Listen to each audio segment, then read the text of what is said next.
Get Helmbreakered, son! E right here, this time with a guide on cooking with Vergil. I'm just going to start off with a brief overview of the character, and then I'll go over his moveset, what his options are, and some of the more common uses for them, and then I'll talk about actually putting all of that together to form an effective game plan. I'll also talk a bit about choosing good partners for him, and lastly I'll talk about his main concepts for combo routing and show a few examples. With that, I'm just going to jump right in. So generally speaking, Vergil is a rushdown character with long-reaching normals and good options to oppress opponents on the ground. Vergil can effectively get in and force opponents to block from across the screen, and then just completely smother people. At a high level, he can choke people from right at 99 seconds, and then continue the pressure with assists until they just start to break mentally and get hit by a lot of stuff. He tends to be very momentum-based, as he can effectively lock people down for long periods of time once he gets started. And he also gets a lot out of his meter, with 2 hypers that greatly expand both his neutral game and his combos, as well as help cover his gaps. As a support, he offers an assist that has fantastic corner carry and a versatile DHC option with significant follow-up potential, allowing him to act as a damage engine for other characters. He is also an infamously good anchor character, as he greatly benefits from X Factor, especially combined with meter due to the stacking damage and speed boost with Devil Trigger. Basically the result is that he can effectively snowball entire teams in seconds if he gets out. His main weaknesses are his bad air mobility and his dependence on meter. Vergil has very limited options to chase opponents in the air, as his only air movement option outside of Devil Trigger is his wall jump. Similarly, he has extremely limited options to escape incoming setups. He basically has to either try to mash his way out and hope the opponent mistimed their meaty, or bust out a raw super or an X Factor counter in order to escape. If he can't do this, he'll just have to take all sorts of shit all the way to the ground that other characters can escape. He doesn't have any good reversal options to escape the corner pressure afterwards either. This also makes it harder for him anytime the opponent gets momentum in general.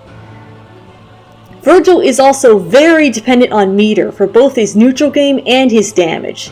He is unable to special cancel with normals, therefore he has to rely on hyper cancels to keep himself safe. In addition, his main source of damage for combos involves looping with his Spiral Swords hyper, therefore he needs meter to sustain this. Overall, Vergil is an aggressive, oppressive character who excels at lockdown pressure, but has limited defensive options if his opponent gets started, and he also tends to be more limited if he runs out of meter. Pretty much that covers his character overview. Let's get into his actual moveset. Stand Out is a long-reaching jab attack that pretty much hits everything near him. It has excellent horizontal range for a light attack, and can also effectively anti-air as well as catch low stances.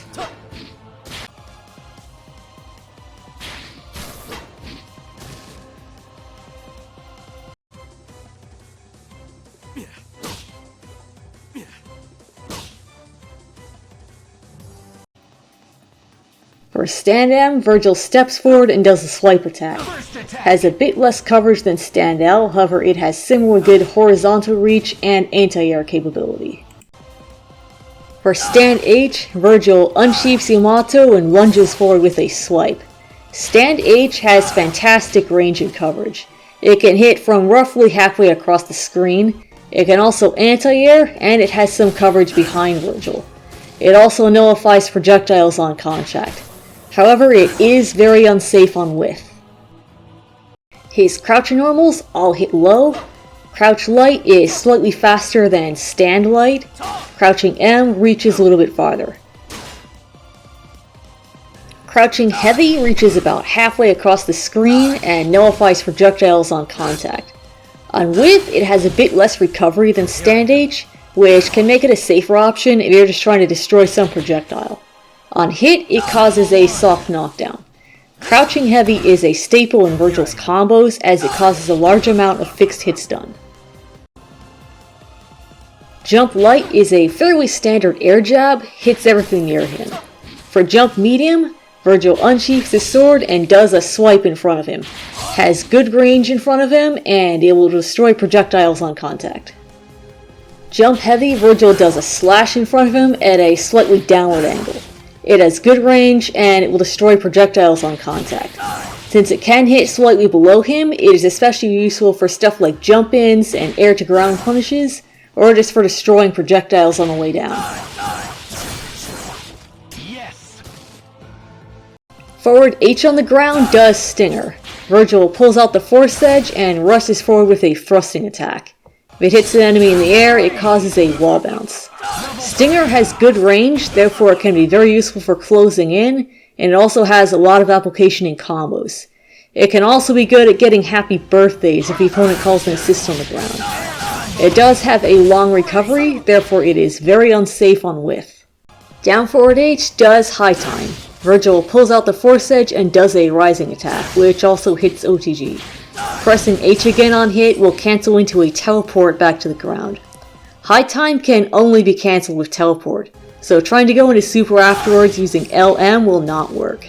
However, if you use a super button that includes H in the macro, the game will automatically do the car cancel for you. Also worth noting that High Time has a massive hitbox that covers both sides of Vergil, therefore it can often clip assists that are behind his back in happy birthday situations. Air down H does Helmbreaker. Vergil pulls out the Force Edge and does a diving attack, which will cause a hard knockdown on hit. Helmbreaker is a famously spammable move. It has fantastic range and coverage in front, above, and even slightly behind Vergil. It starts up quickly, and on block it is mostly safe. The recovery can also be cancelled into any of his teleports or his launcher.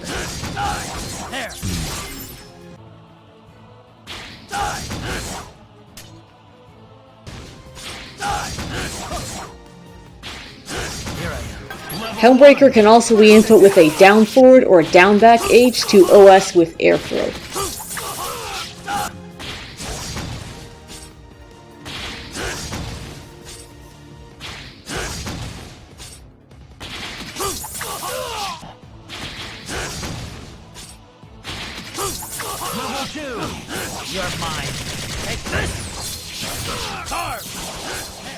His launcher unsheaths his sword and does an uppercut slash. It has good range, and it also has especially good vertical reach, which can be useful for anti-air and cross-under situations. It also reaches high enough to hit meaty on incoming. It destroys projectiles on contact. It does have a long recovery, therefore it is very unsafe on whiff.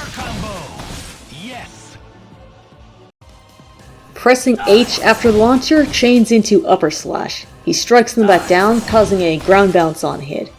Upper slash can also be chained back into S, which allows you to do this repeatedly.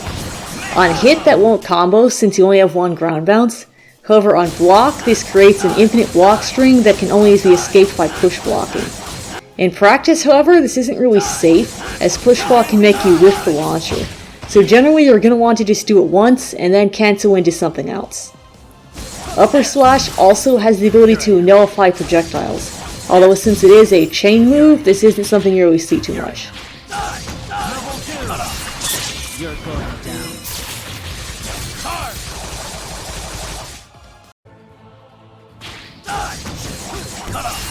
You're going down. Level 1. Jump S does a dive kick. As is an air combo finisher, it's mostly outclassed by Helmbreaker, although it does have some use for certain extensions just for the additional corner carry.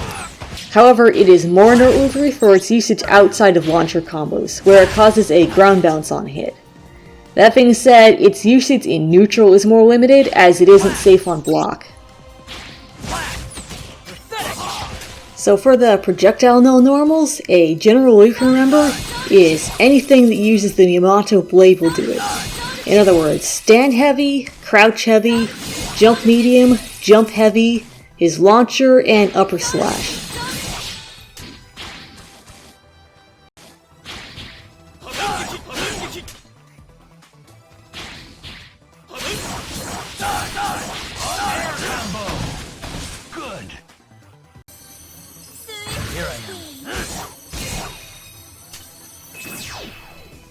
His snapback will also nullify projectiles, as it is based off stand age.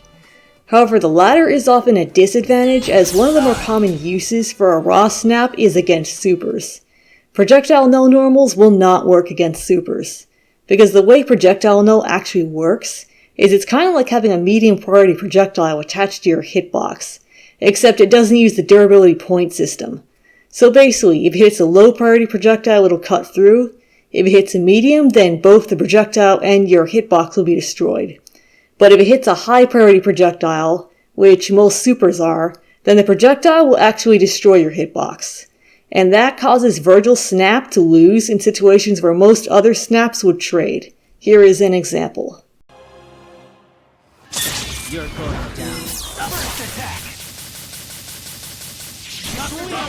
Maximum! You're going down. Maximum!